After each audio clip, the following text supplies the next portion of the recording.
ostracized. All these delusions of persecution against Igbo should cease. I want to end here. Next time we continue. But remember, God is the judge of the universe.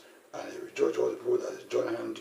What the Lagos State government is doing is appalling, is bad. They should seize all the security they give in destroying those properties, both at Aspanda, at those plazas, and every property that is showing that belongs to Igbo people. All the security they are giving are proving that it is false. What do you do to others? The same thing will come back to you. You are planting evil seed, you harvest it.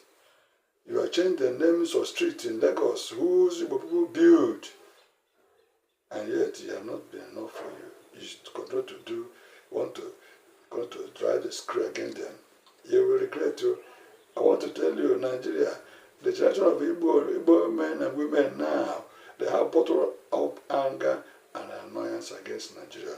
Don't allow it to be unleashed, and Nigeria will suffer for it.